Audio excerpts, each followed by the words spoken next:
첫 번째 경기는 쾰른과 볼프스부르크의 맞대결입니다. 루카스 크바스니옥 감독이 이끄는 쾰른은 최근 리그 10경기 중 단 1승에 그쳤으며 현재 리그 승점 20점으로 리그 10위를 기록 중이긴 하나 잔류권 마지노선인 15위와 승점 격차는 단 2점 차이라는 점에서 언제든 순위가 크게 하락할 가능성이 존재합니다. 지난 시즌 분데스리가2 우승을 기록하며 승격한 쾰른이지만 전임 감독 스트로버 감독을 경질하고 이번 시즌 크바스니옥 감독을 새롭게 선임하는 과정에서 약간의 잡음이 있었는데 과연 크바스니옥 감독이 쾰른을 이끌고 이번 시즌 분데스리가에 잔류를 시킬 수 있을지가 관건으로 보입니다. 볼프스부르크는 지난 11월 초 폴 싱오니스 감독을 성적 부진으로 빠르게 경질했고 19세 이하 유스팀을 이끌고 있던 다니엘 바우어가 감독 대행을 맡게 되었는데 여기서 2승 1무 1패를 기록하면서 볼프스부르크는 다니엘 바우어 감독과 정식 감독 계약을 체결한 모습인데요. 하지만 정식 감독이 된 이후 첫 경기였던 바이에른 뮌헨 원정에서 무려 8대1로 대패하는 대참사가 나왔으며 직전 마인츠 원정에선 선제골을 기록했지만 경기 내내 마인츠에게 크게 밀리는 모습을 보여주며 3대1로 패배했고 최근 원정 2경기에서 아쉬운 모습입니다. 전술적인 얘기를 해보면 쾰른의 크바스니옥 감독은 3-4-3 포메이션의 빠른 공격 전환이 강점인 팀이며 이 포메이션의 강점은 3명의 공격수가 모두 역습에 참여할 수 있고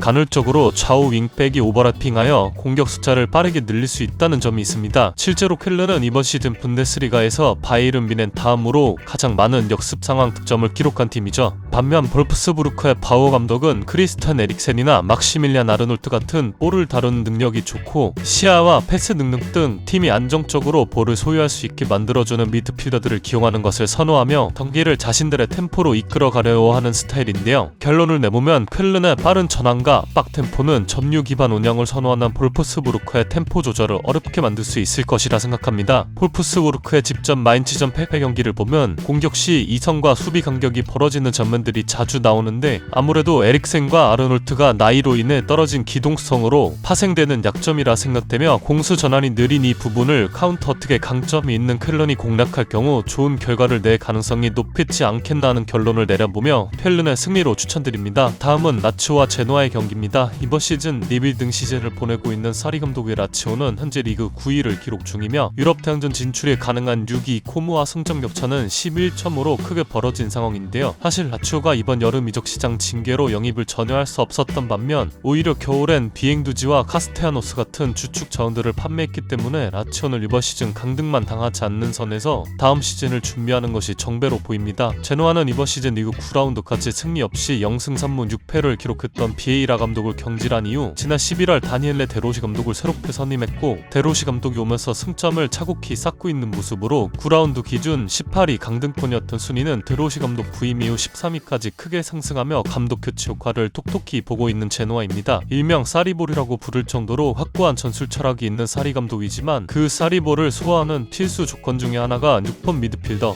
소위 얘기하는 네즈스타의 퀄리티가 상당히 중요한 부분인데 지금 라치오엔 다닐로 카탈디가 그런 역할을 어느 정도 소화하지만 과거 사리볼의 황금기를 이끌었던 누카스 레이바나 조르지뉴 같은 선수에 비교하면 굉장히 부족한 것이 사실입니다. 이로 인해 사리 감독은 직전 네체와의 무승부 기록 이후 인터뷰에서 겨울에도 스쿼드 보강은커녕 전력 손실만 남기는 라치오의 야망없는 운영 방식을 아쉬워하는 모습을 보였습니다. 물론 나트코프나 다니엘레 말디니 등 겨울 이적 시장 영입이 있긴 했지만 즉시 전력함으로 볼 수 있는 영입은 없었다고 보는 것이 맞습니다. 조금씩 몰락하는 라치오인 반면 제노아는 데로시 감독 부임 이후 분위기와 성적에서 크게 반등한 모습을 보이고 있고 최근 리그 5경기에서 2승 3무 0패로 무패 기록을 이어나가고 있습니다. 사실 제노아가 경기 내용이 드라마틱하게 좋아졌다고 얘기하기엔 아쉬운 부분도 많지만 직전 볼로나전에서 상대 퇴장에 힘입어 후반전에만 3골을 넣어 꾸역꾸역 포기하지 않고 역전승을 기록하는 부분을 보면 팀 분위기가 확실히 달라졌구나라는 것이 느껴지는 경기였죠. 경기 양상을 예상해보면 홈팀 라치오가 점유율을 높게 기록하며 주도하는 경기 양상이겠지만 최근 5경기에서 3번의 무득점 경기를 기록한 라치오의 득점력은 크게 떨어져 있는 모습이며 원정팀 제노아가 밀리는 양상은 있겠지만 득점 찬스에서 좋은 집중력을 보여줄 수 있는 팀이라는 점에서 제노아의 플러스 0.1 니캡 승리를 추천드립니다. 마지막 경기는 에스파뇰과 알라베스의 경기입니다. 이번 시즌 라리가에서 돌풍을 일으키며 놀라운 모습을 보여주고 있는 에스파뇰은 현재 리그 5위를 기록 중입니다. 하지만 최근 에스파뇰 분석에서 저는 에스파뇰이 보여주는 경기 내용에 비해 그동안 많은 승점을 얻어냈었다고 얘기했는데요. 에스파뇰은 최근 리그 4경기에서 0승 1무 3패로 승리가 없는 모습이며 바르샤전을 제외하면 레판테, 지로나, 발렌시아로 이어지는 중하위권 팀들과의 일정에서 승점 1점밖에 얻어내지 못했으며 지난 12월 라리가 4경기 모두 승리를 기록하며 이달의 감독상을 받은 에스파뇰의 마놀로 곤잘레스 감독이었지만 26년 들어서 아직까지 승리를 기록하는 데 실패하고 있는 모습이죠. 알라베스의 에두아르도 쿠데트 감독은 지난 시즌 12월 중도 부임하여 강등권이었던 팀을 잔류시키는 데 성공했고 이번 시즌 현재 승점 22점으로 리그 15위를 기록 중이지만 18위 강등권과 승점 격차는 단 1점으로 이번 시즌도 잔류권 경쟁을 이어나가고 있는 모습입니다. 알라베스는 직전 베티스와의 홈경기에서 2대1 승리를 기록하며 리그 5경기 무승 행진을 끄는 모습인데 최근 나요와의 코파델레이 16강 경기에서도 승리하며 8강 진출에 성공하는 듯 경기력이 어느 정도 올라온 모습이긴 합니다. 다만 이 승리 모두 홈에서 기록한 승리이며 알라베스는 이번 시즌 리그 기준 원정 10경기에서 1승 1무 8패를 기록하며 최악의 원정 경기 성적을 기록하고 있다는 점에서 이번 에스파뇰 원정에서 과연 원정 경기 부진을 끊을 수 있을지가 관건입니다. 전술적인 얘기를 해보면 마놀로 곤잘레스 감독의 에스파뇰이 이번 시즌 성적이 크게 향상한 이유는 안정적인 수비 블록과 조직력을 갖췄으며 공격 상황 선수들의 클러치 집중력이 좋아진 이유도 크게 한몫했습니다. 즉 비스크를 줄인 경기 운영으로 공격 찬스는 많이 나오지 않지만 일단 득점에 성공한다면 지키는 축구가 가능한 모습이죠. 알라베스의 쿠데트 감독은 리그에서 꽤나 높은 압박 강도를 보이는 팀들 중에 하나이지만 에스파뇰은 쇼패스 빌드업을 거의 포기한 모습을 보여주는 팀이라는 점에서 이 경기 치열한 세컨볼 싸움이 예상이 됩니다. 보통 이런 팀들끼리의 매첩을 본 입장에선 경기 퀄리티가 떨어지는 것이 사실이고 상당히 지루한 양상의 경기가 많이 나온다는 점에서 저는 저득점 경기 양상을 예상해보며 2.5 언더를 추천드립니다.